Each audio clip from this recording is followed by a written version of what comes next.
What is up, ladies and gentlemen? Dror bringing you another recorded game, the 5th in our weekly replay series. In case you still don't know what this is a series in which people send me recorded games. I cast them, give my feedback, and offer advice where I can. But overall, it's just a way to bring more content and more fun to the ESOC community and give players a chance to show their skills to the world. And a very special replay today, because this one was sent to me by none other than MCJim himself, the man, the myth, the legend. Let's get this one started. In the west of the map, in the color blue, playing as the civilization British, we have, of course, MCJim. And in the east of the map, we have his mighty opponent playing in the red as the Chinese. We have Yemshi. Very, very nice. Both players getting their villagers down. MCJim did pick up 50 wood to start. Very nice job by him. And it looks like Yemshi is going to pick up the 50 coin. Very nice as well. Chinese versus British. A very interesting matchup as MCJim lays down his first manor. And Yemshi lays down his first village. So, Chinese versus British. This is a matchup in which I really think that the ball is in the British player's court, because the Chinese have a very, very defined play style. They like to play in the Fortress Age. They like to send those scary shipments, and they like to get those big Fortress Age armies up very quickly. And so that's their thing. That's kind of their shtick. They're a fortress-based civ. Now, British, on the other hand, British is arguably the most versatile civ in the game. Yemshi did pick up the 40 coin. Nice job by him. But they're a versatile civ. They can play colonial, they can play aggressive, they can man or boom, but they can also play in the Fortress Age. They do have good Fortress Age shipments. So the ball's going to be in MCJim's court to see what he does if he decides to apply pressure to the Chinese player before he gets up to the Fortress Age, which I think is the more viable strategy, or if he decides to try to follow the Chinese player up to colonial, get his veterancy upgrades, and try to outplay him in a third age slugfest. But we shall see what he does. 3 vills are coming in, very standard. Yemshi, his shipment did come in, probably going to send, does send in the northern refugees. Looks like he is going to have the wood to make another village. All good stuff, all good stuff. Ooh, a very nice 100 food treasure down here. And he is collecting the yaks. Very nice job by the Chinese player. Those are going to be able to be fattened up at his villages. A nice little bonus that the Chinese civilization has. MCJim did pick up 20 coin there. And it looks like he is going to go for this 100 food. Very nice. That's really going to help make that fast fortress even faster. So these are the ideal treasures that the Chinese player wants to be picking up. Northern refugees is coming in, but he is going to get down that second village. So very nice job. He's going to get those 3 vills. The 3 vills already coming in for the British player. And it looks like he is going to pick up that 100 food.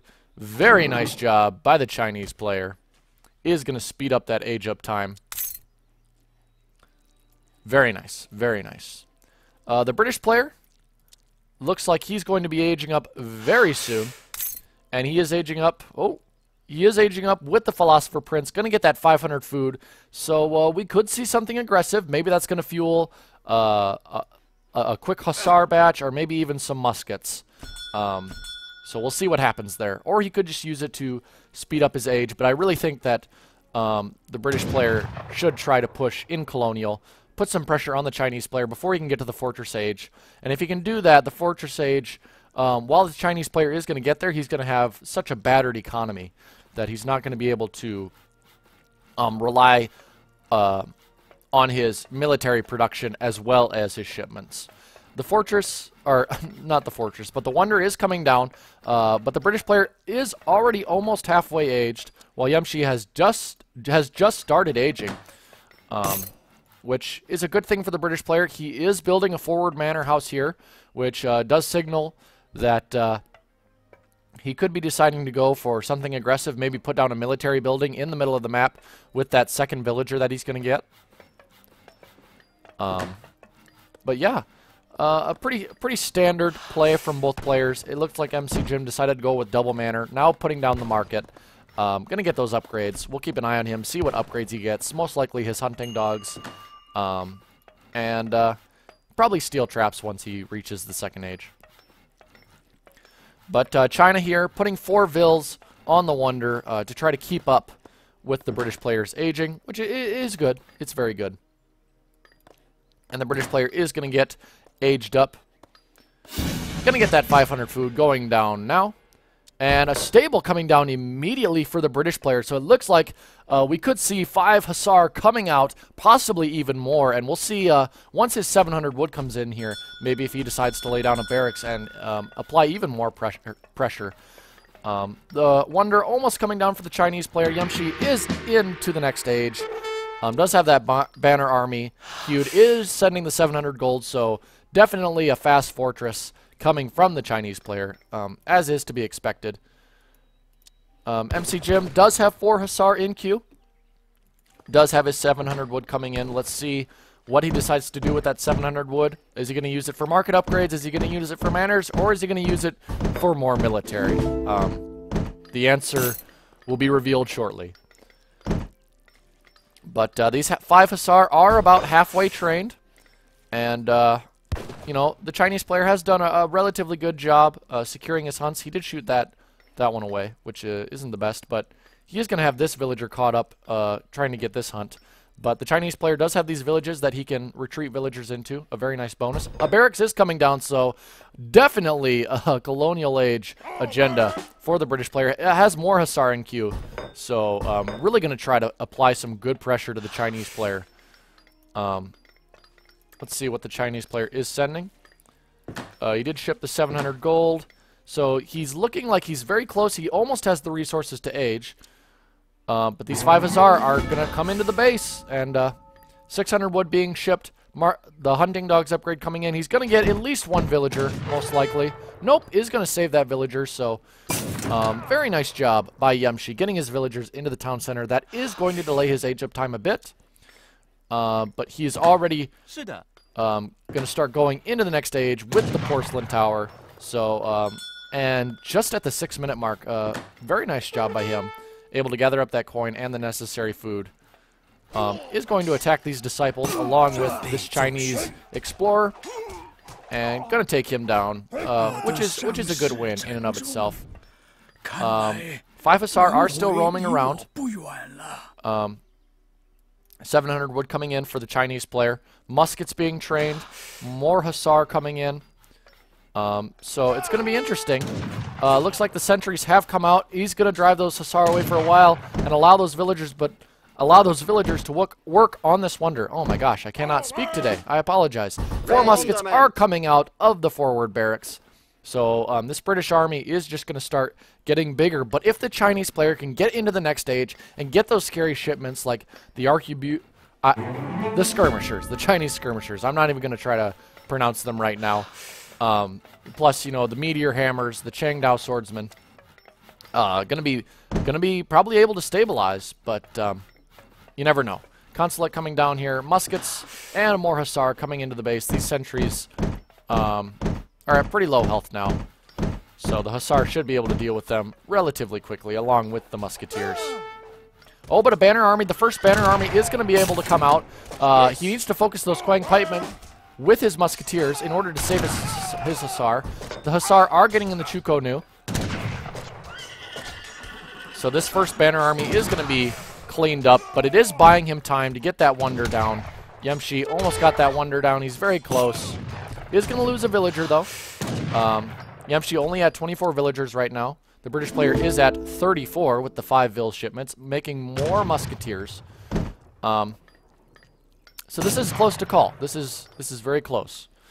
But let's see what Yemshi is shipping as his first. He does not have a shipment quite yet, and it looks like the British player is going to siege down this village. Now that's a very good idea, because not only is that going to give villagers less spots to garrison in, it's going to take away 20 population from the Chinese player, and he's not going to be able to get those shipments out quite as quickly. He's going to have to build more villages and put more Vils on wood when he'd rather just have them on food and gold.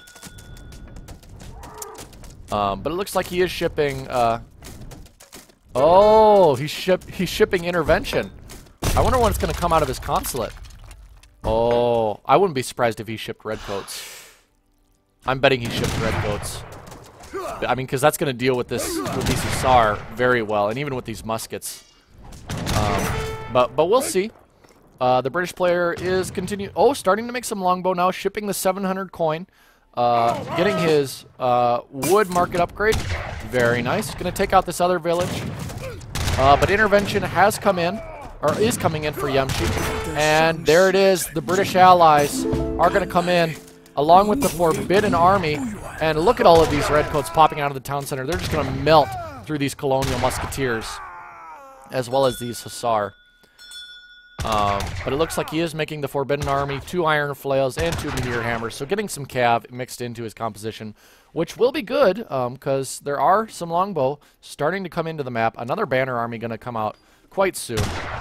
And oh my gosh, these redcoats just melt right through these musketeers. Going to take out these tigers. Pick up that 80 coin. Not a bad shake at all. And there comes out the Disciplined Iron Flails, as well as the Meteor Hammers. More Hussar coming from the British player, as well as Longbow. He has a decent mass, but, you know, once the Chinese shipments start rolling in, it's going to start getting dangerous. So he is gathering up that 700 coin. Let's see what MCJim decides to do with it. Going to get his steel traps. Very nice. Making more longbow. I don't think he's going to try to go fortress. I think he's going to try to stay in colonial here and just try to outproduce the Chinese player. He is at 39 vils, while Yemshi is only at 26. And he's going to make this Chinese army move back. It looks like those cav are going to try to go off and raid, but MCJim keeping his opponent honest, which is very good. Let's see. Nothing being shipped by... Oh, shipment is coming in for Yemshi. Gonna send the 5 meteor hammers. Very nice. And it looks like he's finally going to try to catch up with these longbow, but the musket and the hussar are not far away. It's going to get some good damage. The redcoats are coming in as well as the Quang pikemen. But, I mean, even though they're highly upgraded, I don't know if these are enough. But now that I say that, these redcoats are still doing quite a bit of damage. And they're going to take out the rest of these hussar, but there are still a lot of muskets, and there are a lot of longbow in the back doing lots of DPS. The 5 meteor hammers are going to come out, as well as another banner army. So a lot of cav coming out for the Chinese player. But there are quite a few muskets, more longbowmen, and more hussar coming down the map. So it looks like MCJim did decide to use that 700 gold to fuel more military units, which I think is the right decision here. I think if he had stepped back and aged and gave the Chinese player more time to recover, he would have had to deal with a much bigger and scarier army than he has to deal with now. Losing another vil, the Chinese player, you know, the vil gap is getting bigger and bigger. Oh, and these 4 vils are going to get totally stranded. Can they get into the village? Yes, they will be able to get into the village, but not before he loses 2 more vils. And if the British player decides to siege down this village. But the big cavalry mass is coming in from the Chinese player. And it could be able to do some damage. As well as the 10 arquebusiers. Are they going to pop out? Yes, they are going to pop out from this village. And he's going to try to focus down the muskets so he can get on these longbowmen. More longbowmen coming out, but against this many cav, I don't know if it's the ideal army that he wants. What is MCJim continuing to produce? More muskets coming in. That's very good. And more hussar. He is sitting at 42 vils, while Yemshi is still sitting at 25. So a 17 vil gap. Really going to be a problem for him. Shipping the 5 meteor hammers. Once again, more cav coming in, which is not a bad shout at all. But if MCJim continues to make musks, it could be dangerous for the Chinese player. Chinese player running out of population room, needs to get down another village, and he's running out of hunt in his base. He's running out of safe hunt. Starting to go into these yaks, which he has fattened up, so that's going to be a good food source for him. But look at this British army. So many longbows mixed in. They're going to just tear through the arquebusier. And there's enough muskets here and enough hussar to tank the cav damage. So I'm worried. But 5 meteor hammers are coming in. So I think a big fight is coming here. A very big fight. The Chinese player is getting his market upgrades. Very nice job. MCJim continuing to make more muskets. Did ship musketeer combat. So these musketeers are going to be even stronger, even though they're still colonial age units. And MCJim does have the score lead. He does have the bigger economy. But, you know, the Yemshi does have a significant amount of cav. But with this many Hussar and this many muskets, especially with that upgrade, it's going to be tough to deal with. And in come the cav. I think they've decided that it's go time. And in come the RQB around, but I don't think there's enough light infantry to deal with this many muskets. And the cav are taking a lot of damage from the longbow. And, oh, not a great trade for the Chinese player. He's lost a lot of cav, and he hasn't really done a lot of damage. The Hussar are going to get on the RQB going to do some good damage. The cav trying to intercept, but they're taking so many damage from the muskets. And look at all of these longbow in the back doing so much DPS. And more muskets coming in to join the fray. Oh, and this is nasty. Disciples being trained. They're going to try to tank some damage, but it's not going to be enough. Oh, Iron Flails and Meteor Hammer is going to come in. They're going to try to flank, but the cav mass for the Chinese player has been basically neutralized. Although now that I say that, he has dealt with the British player's Hussar, but there are still quite a few muskets here, and there's still a lot of longbow left. But more disciples being trained by the Chinese player. He might be able to hold this push, but 6 longbow and more Hussar are being trained. 10 more musketeers coming in to defend these longbows. And, you know, I will admit the cavalry have done some good damage on these longbows, but just not enough. And there's not enough RQB to deal with these muskets. And with the 6 longbows coming in, more Hussar going to be coming in. I think the Chinese player might be out of luck. But we'll see. He might be able to hold it, but it definitely looks scary here. But out come more Iron Flails, and that might be able to clean up the rest of these longbow. But more Hussar are coming in, more cav coming in. So it looks like another push is going to come from the Chinese player. He's going to try to get this British player out of his base. I don't know if he's going to be able to do it. 4 more Hussar are coming in, as well as more muskets. But now that I say that, he has dealt with the musketeers. He's dealing with the Hussar now, and he's pushed back the British player. Very nice job by Yemshi to hold that push for now. But at the same time, more Hussar are coming in, more longbow, 6 muskets are being shipped, and MCJim has a 49 vil economy, while Yemshi only has a 30 vil economy. Gonna try to attack, gonna try to push back, but with all of the units that are going to be coming out of this forward position, I think the Chinese player is just simply going to be out of luck. You know, he has 11 Changdao swordsmen coming in, which are going to be decent, but if MCJim controls his cavalry well enough, the longbowmen and the muskets are going to be able to deal with that, you know, pretty easily. Oh, wow. That was 2 or 3 minutes of just non-stop action there. I really thought that the British player was going to be able to break the back of the Chinese player, but the Chinese player just being able to hold it off. But at the same time, the British player has worn through Yemshi's big shipments. The 10 RQB the cavalry shipments are all gone.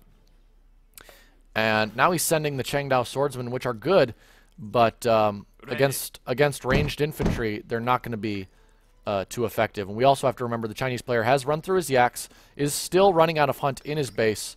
More Changdao swordsmen and RQB He's going to clean up this small cav raid. Very nice job to notice that and protect his vils. But more muskets coming out for the British player, and I don't think the British player is gonna do anything except just produce more military and just try to use his superior economy to just you know, break the back of Yemshi's economy. Because honestly, I'm worried about Yemshi's position. You know, he does have more banner armies coming out. He has more Changdaos and more RQB coming out. But at the same time, this British army, it's scary. It's very scary. But we shall see. More armies coming out for the Chinese player, more Hussar coming out for the British player. The British player, we should take notice, the British player has worn through the hunts in his base completely, building an outpost out here to protect these hunts. Pretty nice job. Ooh, some vills are going to get caught here by this village, but it looks like he's not going to be worried by that. And the cav are going to get caught out. They're not, ooh, the infantry are not going to be able to reinforce the cav, and they're going to take a lot of damage from these Hussar. But in come the Changdao swordsman. He's got to get his ranged infantry. The ranged infantry getting on the Changdaos, and they're just going to mow right through these Changdaos. Especially these longbow doing DPS in the back. The cavalry getting on the cavalry. And, yeah, this fight looks heavily British favored right now. He can start bringing these Hussar here. And the muskets are just wiping right through these Changdaos. There are some RQBC air left, but now the Hussar are getting on them as well. And the cavalry numbers are going down. Still a bunch of longbow in the back, along with the muskets. And I think it's too little, too late for the Chinese player. He's just going to wait, and MCJim bringing his cavalry back. But as soon as these cavalry and these Changdaos go down, he's going to put them right on these RQBC air, and that's what he's doing. Going to take out the Chinese cavalry. And no shipments. Well, 9 Manchus are going to come in. A mercenary shipment, but those take a minute to send, and by then he's going to lose all of these RQBCers. He has more iron flails coming out, but with this many Hussar and this many musket, it's not going to really make much of a difference. And the Chinese player, I think, has been, and there it is. There it is. Yep. Wow. that was a great game. That was really entertaining. I really liked MCJim's decision to stay in Colonial and just use his superior economy. If we look at the end game, let's look at the post game here. Look at the Vil count, and we can see, you know, it was decisively below the British players. You know, he was in roughly 34 Vils, and you know the British player was at about 50, which you know. I mean, even if you have the tech upgrades of the Fortress Age and you have those scary shipments, you know, when you're down, you know, 15 Vils, that's really hard to come back from. But a very nice game, very well played by Yemshi. He pulled off the Chinese strategy very... I was very impressed by how smoothly he pulled off that fast fortress. I mean, he had his wonder down at like 6 minutes. Which was very good. He was able to avoid losing too much to those initial cav raids, but he took a couple of fights that were just... the British player was just able to outmass him, and even though he had the superior units, the British player was just able to overwhelm him. Plus, he was starting to run out of hunts in his base. And I mean, the British player was as well, but the British player definitely had map control from the get-go. So, well played. Very interesting game. And with that, if you guys would like to send in some recordings and see them get played and see them get casted, feel free to do that. Just send them to me at eso-community.net, and I will be happy to look at them and cast them for you. There's no restriction on you know, rank or anything like that. Just make sure your games are entertaining, and I would love to see them. But with that, guys, that is our 5th episode of this replay series. And I guess I will see you all next week. Bye-bye.